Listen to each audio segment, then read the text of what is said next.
শিক্ষাগুরু ও আমার গুরু, ইনি আমাকে অনেক কিছু দিয়েছেন। একটা কথা বলছি সুশীলদা, কি কথা, তিনি আমাকে কখনো তুমি বলবেন না, যেমন এইটি কি আমার চেয়ে অনেক বড় হয়তো, কিন্তু আপনি আর স্যার বলে স্যার হতে তুই অসার হয়ে যায়, তিনি কিন্তু কখনো তুমি বলেন না। বাবু আর নাতনির পরীক্ষা কি তিনি আজ বলে গেছেন, নিশ্চয়ই একজন পরম কুসুম না হলে এমন একজন সংগীতনের দল এখানে আসতো না। আমার কথা বাদ দাও, রসিকতা বাদ দাও, তার ইচ্ছাই হয়েছে সুশীলদা, আপনি কিছু করেন না, আপনার ক্ষমতা নাই। নামের ইচ্ছায় নাম হয়, নামের ইচ্ছা নাম ছাড়া এ নামতে পারে না, যে নামতে পেরেছে নাম করেছে। তাহলে কি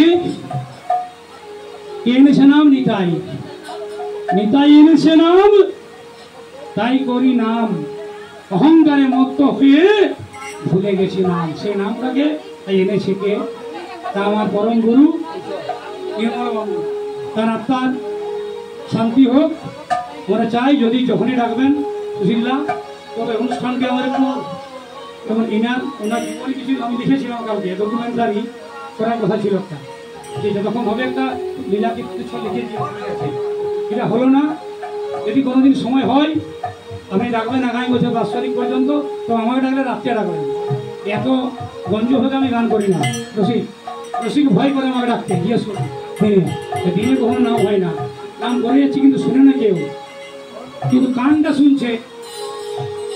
বলেনি তাই নাম হয় একই কানে,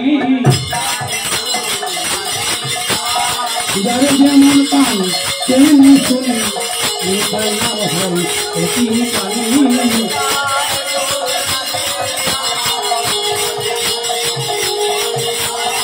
নাম নিয়ে যাবে সেই নামের কাছে,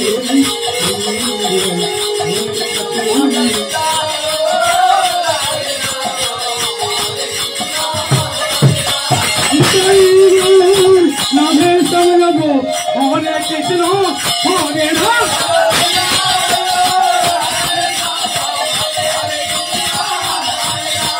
নিতাই নামের কত শক্তি আছে, সেই জন্য জানে সেই ভাবে।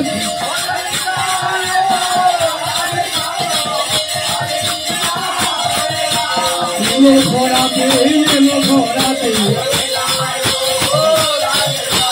নিতাই নাম এলো এই ঘোরাতে,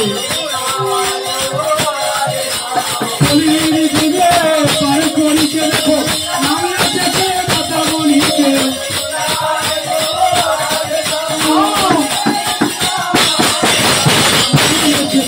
কথা বলিতে নাম এসেছে কথা বলিতে।